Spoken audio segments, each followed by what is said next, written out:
एक टॉपिक होता है एंगल,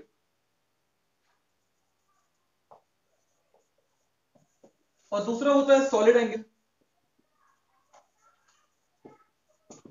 क्या अंतर होता है दोनों में? तो एंगल जो बनता है ये 2D फिगर से बनता है, और सॉलिड एंगल 3D फिगर से बनता है। एंगल और सॉलिड एंगल को समझने के लिए हमें दो चीजें आनी चाहिए, एक सर्कल और एक स्फीयर। सर्कल क्या होता है? सर्कल एक 2D फिगर है, और सर्कल बनाते कैसे हैं? जब एक फिक्स्ड पॉइंट से फिक्स्ड डिस्टेंस करके एक पाथ ट्रेस किया जाता है तो उसे सर्कल कहते हैं। इसकी रेडियस r मान लेते हैं, और ये पॉइंट O हो गया, और ये एक सर्कल हो गया। तो अगर सर्कल पे कोई बंदा चल रहा है तो वो स्मॉल लेंथ dl में एंगल कितना बनाएगा? d थीटा बनाएगा कि नहीं बनाएगा? तो we can say the dl length makes d theta angle. बोलिए। और we know angle equal to होता है आर्क अपॉन रेडियस। तो एंगल d थीटा जो बना है वो किससे बना है? dl लेंथ से बना है। अगर इसको इंटीग्रेट कर दो जीरो से लेके पूरी रेडियस, पूरे सरकमफ्रेंस के लिए 2 पाई r के लिए, तो एंगल भी जीरो से पूरा एंगल हो जाएगा कितना? थीटा। तो यहां से सेंटर पे बनने वाला total angle by the circle कितना आ जाएगा? Theta is equals to 2 pi r upon r। r से r कट गया तो कितना आ गया? 2 पाई। तो इसका मतलब हमको पता चल गया क्या? कि circle makes 2 pi angle at centre. सही है कि गलत है? भाई सर्कल कितना बनाता है सेंटर में एंगल? 2 पाई तो बनाता है। 2 पाई का मतलब कितना? 360 डिग्री। लेकिन ये एंगल डिग्री में नहीं है, ये एंगल किस में है? कोई बताएगा? रेडियन में है। क्यों? क्योंकि एंगल की यूनिट होती है आपकी रेडियन। कोई दिक्कत बेटा किसी को? बोलिए, बात समझ में आती है? अब सॉलिड एंगल या फिर स्फीयर सेंटर पे कितना एंगल बनाता है ये कैसे निकालेंगे? तो सॉलिड एंगल निकालने का फॉर्मूला होता है सॉलिड एंगल इक्वल टू होता है एरिया अपॉन रेडियस का स्क्वायर। लेट अस सपोज ये आपका एक स्फीयर है, ये क्या आपका एक स्फीयर है, और स्फीयर पे कोई एक लाइन नहीं आएगी, एक स्मॉल सा एरिया आएगा। तो मान लेते हैं ये एरिया कितना है बेटा? डीए है, और इसने सेंटर पे एंगल बनाया है डी ओमेगा। आप समझिए, जब हम एक स्फीयर की बात करेंगे, गेंद की बात करेंगे, बॉल की, तो बॉल पर एक लाइन नहीं आएगी, एक स्फीयर आएगा, एक छोटा सा पार्ट आएगा। तो वो पार्ट सर्कल पर कितना एंगल बना रहा है उसके सेंटर पे, उसकी बात करेंगे हम लोग। मतलब कहने का मतलब है, ये जैसे दिख रहा है आपको, ये छोटा सा बन रहा है, तो इसका ये सेंटर हो गया। और ये अगर हम स्फीयर का वो ले लें, सरफेस एरिया ले लें, तो इसने सारी लाइनों ने मिलकर यहां पे एक एंगल बनाया, ये छोटा सा दिखाई दे रहा है। अब वो एक 3D एंगल है, उसमें कई सारी, एक ऐसे भी लाइन जा रही है, ऐसे भी लाइन जा रही है, ठीक है। तो यहां पे जो कुछ भी बन रहा है दो लाइंस के बीच में, वो सारे एंगल की बात हो रही है। तो उस केस में एंगल कितना बन रहा है? मान लेते हैं डी ओमेगा। तो डी ओमेगा बना है किससे? डीए रेडियस से, डीए आर्क से, और ये बन गया आपका radius R upon are square. क्या होगा इंटीग्रेट करेंगे जब, तो पूरा एंगल ओमेगा इक्वल टू हो जाएगा आपका डीए। स्फीयर का सरफेस एरिया कितना होता है? 4 pi r square upon are square. R से आर स्क्वायर कट गया, ओमेगा इक्वल टू कितना आ गया? 4 पाई क्या ना, स्टे रेडियन। सॉलिड एंगल की यूनिट क्या होती है? Steradian, S T. कोई दिक्कत? तो this is the angle and solid angle. एक बात हमको और पता चल गई क्या? कि circle makes 2 pi angle at centre, 2 pi radian at centre, and sphere makes 4 pi radian at centre. तो एरिया वेक्टर क्या होता है, कैसे समझते हैं उसको देखते हैं। एरिया पता है हमको, क्रॉस सेक्शन एरिया की बात कर रहे हैं। वो जो एक लेयर होती है किसी भी बाउंड्री को कवर करने के लिए इस्तेमाल की जाती है, उसे हम उसका एरिया बोलते हैं।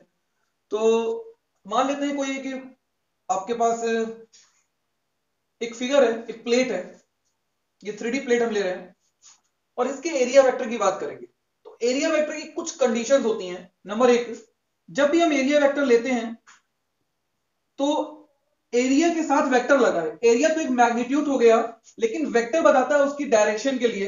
तो जब वेक्टर प्रोडक्ट लेते हैं, मतलब डायरेक्शन की बात करेंगे, तो दो बातें याद रखिएगा। नंबर एक परपेंडिकुलर, नंबर दो आउटसाइड। मतलब अगर हम इसको, इस प्लेट का एरिया वेक्टर लेना है, तो तो इस प्लेट का एरिया वेक्टर कैसे लेंगे? पहली बात परपेंडिकुलर होना चाहिए और नंबर 2 आउटसाइड होना चाहिए। तो इसका परपेंडिकुलर मतलब ये हो गया, ये इस पे मान लेते हैं 90 बना रहा है, किस पे? इस प्लेन पे बात कर रहे हैं, इस प्लेन पे ये 90 बनाया है और आउटसाइड है। अब आउटसाइड को समझने के लिए आप ऐसे समझिए कि सपोज कर लेते हैं कि ये एक पतली सी बॉक्स है, ये पतला सा, तो इस बॉक्स का अगर हम एरिया वेक्टर यहां पे लेते हैं तो इस बॉक्स का एरिया वेक्टर लोगे तो वो परपेंडिकुलर आउटसाइड आएगा।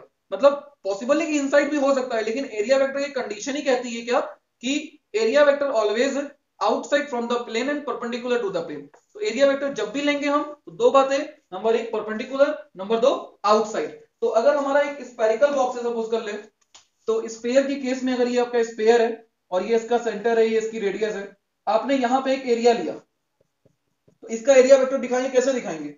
परपेंडिकुलर और outside. This is your area vector, this is your area vector. तो एक लाइन लिख लीजिएगा, क्या?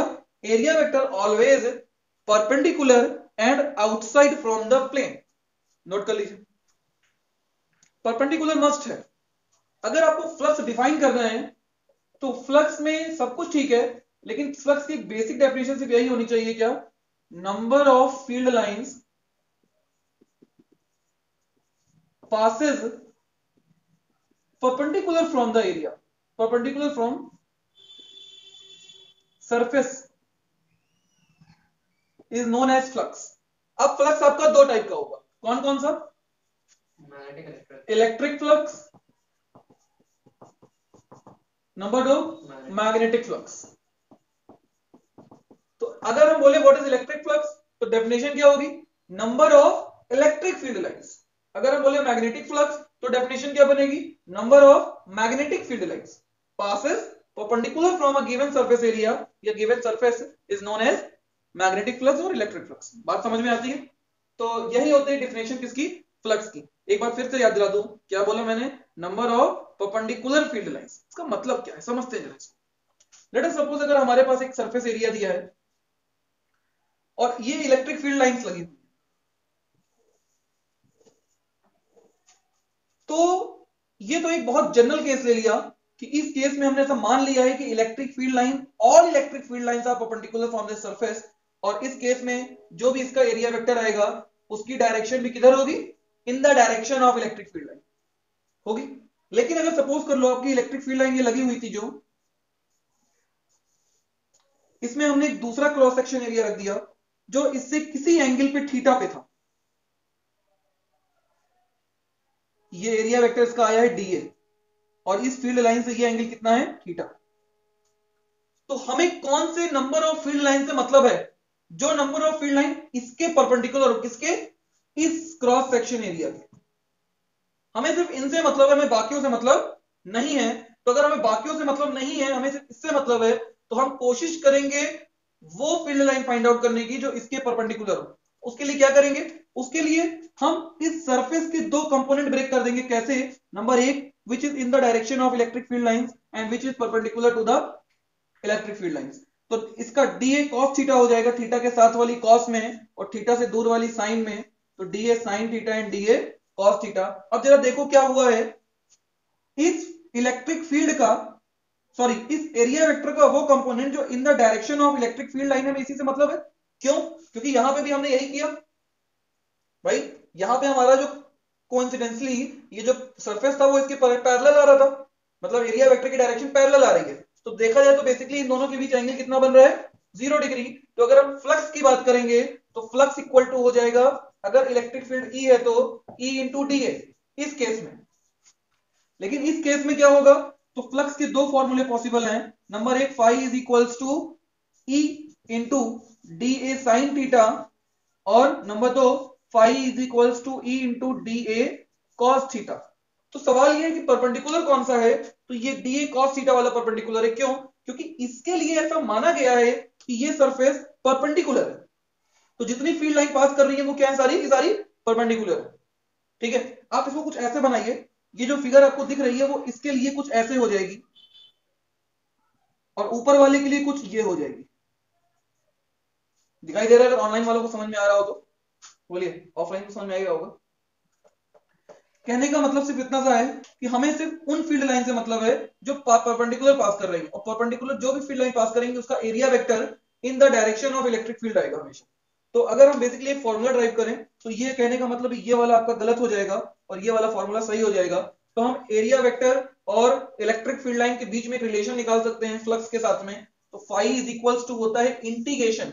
इंटीग्रेशन क्यों लगाए? क्योंकि हमें गिनना है कितनी फील्ड लाइंस आई हैं, मतलब सारी फील्ड लाइंस का सम, इसलिए हमने क्या लगाया integration. Integration is always used for sum, जब हमें 0 से n नंबर तक ऐड करना होता है। किसका किसका मल्टीपल जोड़ना है? इलेक्ट्रिक फील्ड और इसका। तो ये electric field is a vector quantity dot DA. अब इलेक्ट्रिक फील्ड एक वेक्टर है, डीए एक वेक्टर है, क्योंकि एरिया वेक्टर अभी हमने पढ़ा है आपको, और डॉट प्रोडक्ट का मतलब होता है स्केलर प्रोडक्ट। तो इसका मतलब इलेक्ट्रिक फ्लक्स आपका क्या आएगा? एक स्केलर क्वांटिटी आएगी। कोई दिक्कत? नोट कर लीजिए इसको। This is the formula for electric flux.